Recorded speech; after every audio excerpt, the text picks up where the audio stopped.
नमस्कार, राष्ट्र आज का लाइव बुलेटिन में आपका बहुत बहुत स्वागत है। आपके साथ में कंचन राय लेकर आई हूँ हमारा आज का खास बुलेटिन। और इस खास बुलेटिन में हम आज की शुरुआत करेंगे सुप्रीम कोर्ट के फैसले से। बुलडोजर एक्शन पर सुप्रीम कोर्ट की रोक, कहा हमारी इजाजत के बिना तोड़फोड़ ना हो। सुप्रीम कोर्ट ने मंगलवार को 1 अक्टूबर तक बुलडोजर एक्शन पर रोक लगा दी है। अदालत ने कहा कि अगली सुनवाई तक देश में एक भी बुलडोजर कार्रवाई नहीं की जानी चाहिए। अदालत ने कहा कि हम स्पष्ट कर दें कि इस ऑर्डर में सड़कों, फुटपाथों, रेलवे लाइंस के अवैध अतिक्रमण नहीं है शामिल। केंद्र ने इस ऑर्डर पर सवाल उठाया।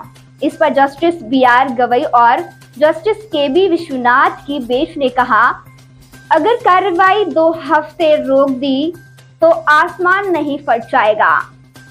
आप इसे रोक दीजिए, 15 दिन में क्या होगा।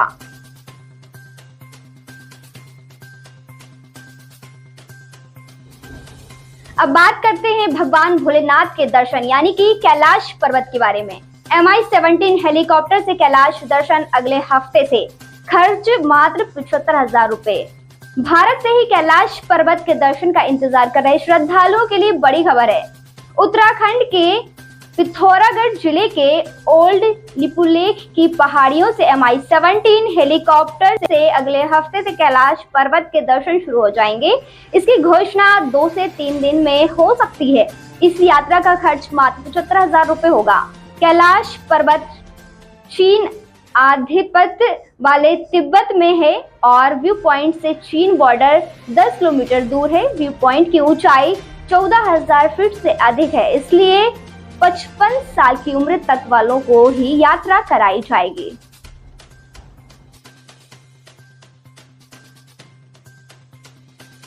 और वहीं भारी बारिश का दौर जारी है और इसी के साथ मध्य प्रदेश, उत्तर प्रदेश में बहुत भारी बारिश का अलर्ट जारी किया है। मौसम विभाग ने बुधवार को मध्य प्रदेश और उत्तर प्रदेश में भारी बारिश का अलर्ट जारी किया है। दोनों ही राज्यों में बीते 5 दिन से भारी बारिश हो रही है। मौसम विभाग के मुताबिक मध्य प्रदेश पर बन रहा स्ट्रॉन्ग सिस्टम आज से आगे निकल जाएगा। इसके बाद से तेज बारिश का दौर थमेगा। 19 सितंबर से राज्य में बारिश में भारी कमी आएगी। वहीं उत्तर प्रदेश के 21 जिलों में भारी बारिश के कारण बाढ़ की स्थिति है। 4 लाख से ज्यादा लोग प्रभावित हैं। जालौन में 15 से ज्यादा गांव यमुना में डूब गए हैं।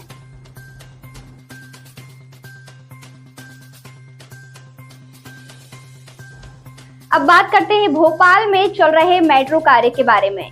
भोपाल मेट्रो का दूसरा ब्रिज 200 टन वजनी 48 मीटर चौड़ा। भोपाल मेट्रो के दूसरे स्टील ब्रिज के लिए DRM तिराहे पर गर्डर लॉन्च कर दी गई है। अब 200 टन वजनी और 48 मीटर चौड़े ब्रिज को असेंबल किया जा रहा है। मेट्रो के अफसरों का दावा है कि अक्टूबर में इस ब्रिज को भी पिलर पर रख देंगे। इसके बाद सड़क बनाई जाएगी। हम बात कर रहे हैं भोपाल में चल रहे मेट्रो कार्य के बारे में। ताकि पिछले 8 महीने से बंद ISBT होशंगाबाद रोड को खोल दिया जाए। अभी हर रोज लाखों लोग परेशान हो रहे हैं। बता दें कि रानी कमलापति रेलवे स्टेशन के पास हबीबगंज नाके से DRM स्टेशन के बीच 2 स्टील ब्रिज से मेट्रो गुजरेगी। इसके लिए पिछले 8 महीने से काम चल रहा है। 4 सितंबर को 3 घंटे के अंदर रेलवे ट्रैक पर पिलर के ऊपर 65 मीटर लंबा और 400 टन वजनी ब्रिज का स्ट्रक्चर रख दिया गया। वहीं दूसरे ब्रिज के लिए 2 दिन पहले गर्डर की लॉन्चिंग हो गई है। ब्रिज का यह महत्वपूर्ण कार्य है।